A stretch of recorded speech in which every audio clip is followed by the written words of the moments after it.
मुरादाबाद 1.20 करोड़ की डकैती में घर का भेदी, निकली बेटी, प्रेमी संग मिलकर पिता को ही लुटवाया। नागफनी में कारोबारी के घर तड़के 3 बजे बोला धावा, परिवार को बंधक बनाकर की लूट, टोल प्लाजा पर बदली नंबर प्लेट बनी गिरफ्तारी की वजह। बेटी अरीबा समेत 5 गिरफ्तार, 47.24 लाख कैश, तमंचे कार बरामद। IFTM में पढ़ते वक्त हुई थी प्रेमी अरशद से मुलाकात, 6 बदमाश अब भी फरार। मुरादाबाद, कहावत है, घर का भेदी लंका ढाए। मुरादाबाद के नागफनी क्षेत्र में हुई 1.20 करोड़ की सनसनीखेज डकैती में ये कहावत सच साबित हुई। पीतल कारोबारी एवं प्रॉपर्टी डीलर इमरान के घर हुई इस बड़ी वारदात की मास्टरमाइंड कोई पेशेवर बदमाश नहीं, बल्कि उनकी सगी बेटी अरीबा निकली। उसने अपने प्रेमी अरशद वारसी के साथ मिलकर अपने ही घर में डकैती डलवाई। पुलिस ने बेटी समेत 5 आरोपियों को गिरफ्तार कर लिया है। सोमवार तड़के 3 बजे हुई थी वारदात, CCTV में कैद हुई थी दहशत। घटना सोमवार तड़के करीब 3 बजे की है। अकबर कंपाउंड, नागफनी स्थित कारोबारी इमरान के घर 8-10 हथियारबंद बदमाश दीवार फांद कर घुसे थे। बदमाशों ने पूरे परिवार को गन पॉइंट पर लेकर बंधक बना लिया। इसके बाद अलमारी लॉकर तोड़कर करीब 1.20 करोड़ रुपए नकद और लाखों के जेवरात लूट ले गए। पूरी वारदात घर में लगे CCTV में कैद हो गई थी। दहशत के कारण परिवार कई घंटे तक सहमा रहा। ADG DIG पहुंचे मौके पर, 5 टीमें खंगाल रही थी 200 से ज्यादा कैमरे। वारदात की सूचना मिलते ही पुलिस महकमे में हड़कंप मच गया। बरेली जोन के ADG रमित शर्मा, DIG मुनिराज जी और SSP सतपाल अंतिल भारी फोर्स के साथ मौके पर पहुंचे। डॉग स्क्वायड और फॉरेंसिक टीम ने भी साक्ष्य जुटाए। SSP ने खुलासे के लिए सर्विलांस, सॉग समेत पुलिस की 5 टीमें गठित की। टीमों ने शहर और हाईवे के 200 से ज्यादा CCTV कैमरों की फुटेज खंगाली। टोल प्लाजा की एक गलती ने पहुंचाया सलाखों तक। जांच में सामने आया कि बदमाशों ने वारदात में 2 कारों का इस्तेमाल किया था। पहचान छिपाने के लिए उन्होंने फर्जी नंबर प्लेट लगा रखी थी, लेकिन मुरादाबाद से बाहर निकलते वक्त टोल प्लाजा पर पकड़े जाने के डर से उन्होंने कुछ देर के लिए असली नंबर प्लेट लगा ली। पुलिस को टोल की फुटेज से कारों के असली नंबर मिल गए। नंबरों के आधार पर पुलिस कार मालिक कुलदीप तक पहुंची। सख्ती से पूछताछ में कुलदीप टूट गया और उसने बताया कि कारें उसने अमरोहा के अरशद वारसी को दी थी। यहीं से पुलिस को मास्टरमाइंड तक पहुंचने का सिरा मिल गया। कॉलेज की दोस्ती प्यार में बदली, फिर बना डकैती का प्लान। SSP सतपाल अंतिल ने प्रेस कॉन्फ्रेंस में बताया कि मुख्य आरोपी अरशद वारसी पुत्र यामीन, निवासी मकदूमपुर, थाना नौगांवा सादात अमरोहा, IFTM यूनिवर्सिटी में पढ़ाई करता था। वहीं उसकी मुलाकात कारोबारी इमरान की बेटी अरीबा से हुई। दोनों में पहले दोस्ती और फिर प्रेम संबंध हो गए। अरशद को पता था कि अरीबा के पिता के घर में बड़ी मात्रा में कैश रहता है। उसने अरीबा को झांसे में लेकर डकैती का प्लान बनाया। अरीबा ने घर की पूरी रेकी कराई, बताया कि पैसा कहाँ रखा है, घर में कौन कौन है और कब सभी सोते हैं। उसी की निशानदेही पर सोमवार तड़के वारदात को अंजाम दिया गया।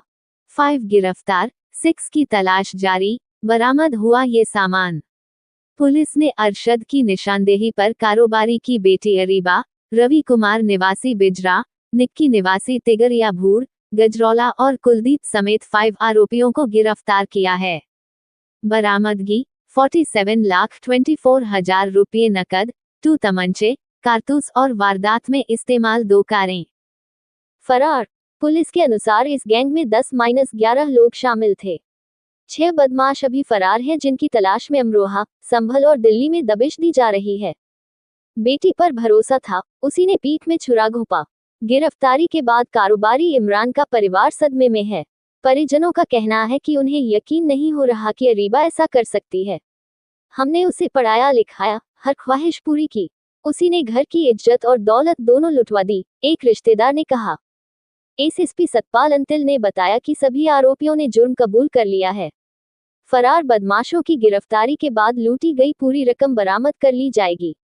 पुलिस गिरफ्तार आरोपियों को कोर्ट में पेश कर रिमांड पर लेगी ताकि बाकी रकम और जेवरात बरामद किए जा सकें। मुरादाबाद से मोहित भटनागर की रिपोर्ट। देखिए, इसी महीने की 11 तारीख को सुबह नागफनी थाना क्षेत्र के अंतर्गत एक घटना हुई थी, जिसमें कि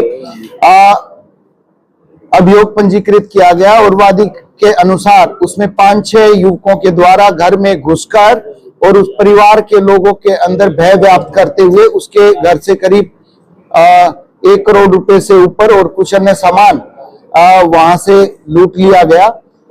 इस संबंध में सभी वरिष्ठ अधिकारियों के द्वारा घटनास्थल का निरीक्षण किया गया और बड़ी सूक्ष्मता के साथ में, गहनता के साथ में और साइंटिफिक तरीके से घटनास्थल का निरीक्षण किया गया और इसमें सभी प्रकार के सीसीटीवी फुटेज, टोल टैक्स से विभिन्न प्रकार की डिटेल्स, साथ के साथ में जो 2 गाड़ियां घटना में यूज की गई थी उनसे संबंधित सभी प्रकार के दस्तावेज प्राप्त किए गए और इसमें काफी साइंटिफिक तरीके से सीडीआर का विश्लेषण करने के बाद पुलिस ने आज 5 अभियुक्तों को गिरफ्तार किया गया है और इस पूरी घटना में जो वादी है उसी की पुत्री के द्वारा अपने एक साथी युवक जिसके साथ वो 2018-19 से संपर्क में थी और उसके साथ में ये दोनों शादी करना चाहते थे और के द्वारा ही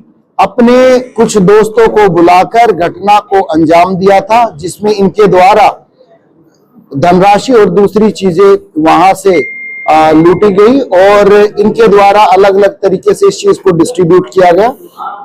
इसमें पुलिस के द्वारा आज 47,24,000 रुपए, घटना में उपयुक्त 2 गाड़ियां, 5 मोबाइल फोन और 4 तमंचे बरामद हुए हैं। इस घटना में वादी की पुत्री के द्वारा अपने साथी के साथ में, जिसके साथ वो जीवन बिताना चाहते थे, उसके साथ में मिलकर और उनके अन्य दोस्तों के साथ में मिलकर ये पूरी घटना की गई है।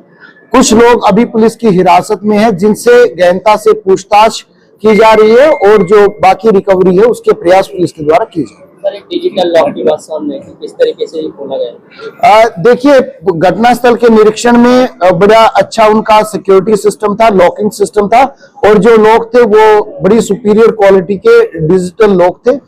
इसके संबंध में जो वादी की पुत्री है उसके द्वारा एक चाबी एक लॉक की पूर्व में अपने साथी को दे दी गई थी, जिसके द्वारा वो चाबी लगाकर गेट खोला गया और जो दूसरा गेट था वो वादी की पुत्री के द्वारा ही स्वयं से एक बजर बटन के द्वारा, जो कि उनके फ्लोर पे लगा हुआ था, वो प्रेस करके जिससे ऑटोमेटिकली नीचे का गेट खुल जाता था। इस प्रकार से उनको एक्सेस दी गई और एक्सेस घर के अंदर होने के बाद में जो पूर्व में चाबी दी गई थी उस चाबी से लॉक को खोलकर तब इनके द्वारा घर के अंदर घुसा गया। क्या मतलब इस पूरी घटना को कब से प्लानिंग चल रही है? देखिए, ये इन दोनों के द्वारा करीब पिछले 6 महीने से इसमें प्रयास किए जा रहे थे और इनके द्वारा पहले 1-2 बार भी रेकी की गई थी और फिर 11 तारीख को फाइनली इनके द्वारा ये घटना कारित की। देखिए, अभी तक 8 लोगों का हमें कंफर्म है कि 8 लोग थे और जैसे दूसरे लोगों से जिनसे पूछताछ अभी जारी है वो होने के बाद में एक्चुअल फिगर की तरफ आया जाएगा।